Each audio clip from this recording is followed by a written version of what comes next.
At CES 2015, we didn't really see that many big announcements, except for one. The update to LG's out-of-the-box thinking smartphone that now, in the second iteration, is addressing a lot of the issues we had with the first one, which made us really excited to get our hands on it. And we finally did. So, it's Josh Vergara from Android Authority. What's going on, everybody? And it's time to unbox and give my first impressions on the LG G Flex 2.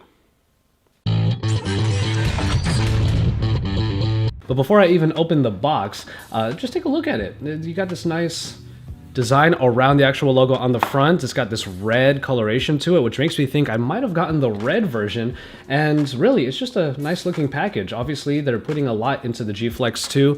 And well, you can already tell because the packaging already makes you feel pretty excited to open it. But let's just go ahead and pop it open right now. Thinking it's going to be the red, and sure enough it is. Here is the red edition of the phone.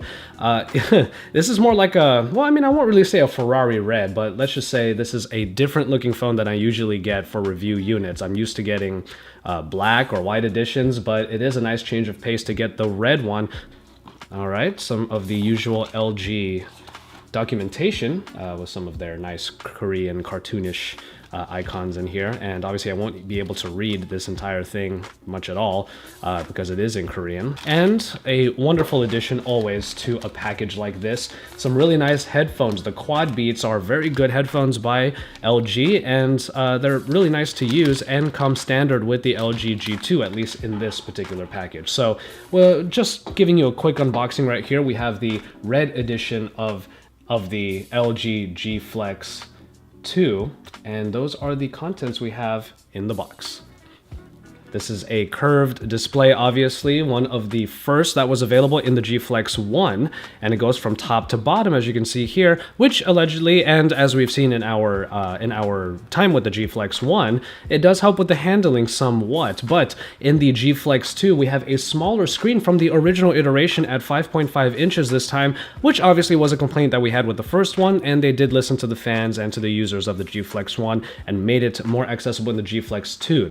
The updated version of the GUI brings with it some of the enhancements that Lollipop brought to Android in general, including this notification dropdown that has all of these cards right here. Now, I'm going to have a lot of notifications for the next, let's say, half hour or so because my internet connection and my Google services are already installing all of the different applications that I want on here based upon my other daily driver. We also have the usual GUI aspects like the page right here that will show you some cards in order for you to learn more about the phone. We have the app drawer right here that still has the GUI aesthetic. Going through some of the areas here for like the phone. Oop. And then of course we have some of the tutorials that will pop up from time to time, at least in the first however so long I'm using this phone. And there you go. Looking at the recent app screen, it has the card motif there. We can access the dual window easily here. And that is a quick look at the software, which does look like it has a very nice feel to it already. It's going to be a little bit slow, a little bit stuttery for now because I'm going to be constantly installing the applications in the background. As you can see, that icon on the top left there that is already working on getting my applications on this G Flex 2. I do have to say that the handling is already taking a very positive turn with this curve on the 5.5 inch screen. I'm having an absolute blast already just getting through all the elements. It feels very, very much at home in one hand. I can easily get to the top here and bring down the notification drop down where you have those settings already available. I already messed with the brightness to make it a little bit easier for you to see on the video.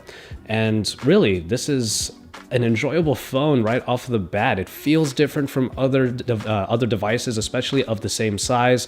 The backing, as you can see already there, already has a few fingerprints on it. It is a bit of a fingerprint magnet, a bit smudgy from time to time, but we are dealing with the self-healing back that has a material on it that is supposed to heal with pretty minor scratches at the very least. Anything deeper and it will probably still stay there despite its claims of self-healing within maybe a couple minutes. So going through all of the elements. This is going to be what I'm using over the next few days before we get out our full review.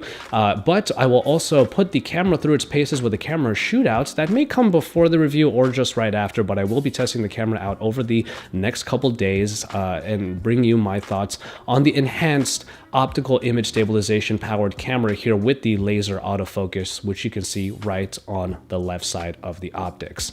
But all in all, I have a very good first impression of this particular device, and I'm very excited to put it through its paces.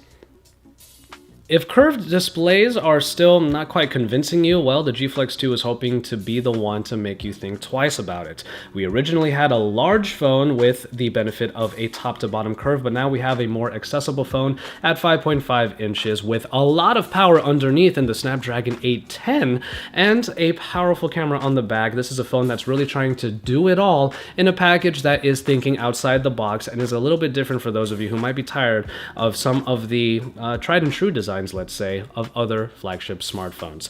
That being said, I'm very excited to bring you my full review. My first impressions, like at the first look at CES 2015, are already quite good, and ergonomically, I'm very excited to use this on the daily because it just feels like a nice, somewhat light, but still very comfortable phone to use, and it does have to do a lot with that curve. So keep it tuned for my full review of the G Flex 2, and for camera shootouts, some verses as well, as this week is pretty much going to be all about this phone. So I hope you're excited about all of that, and if you are, please drop some likes on this and all of our videos here at Android Authority. If you still aren't a subscriber to Android Authority, please hit that subscribe button if you haven't already, and don't forget to head on over to androidauthority.com for even more, because we are your source for all things Android.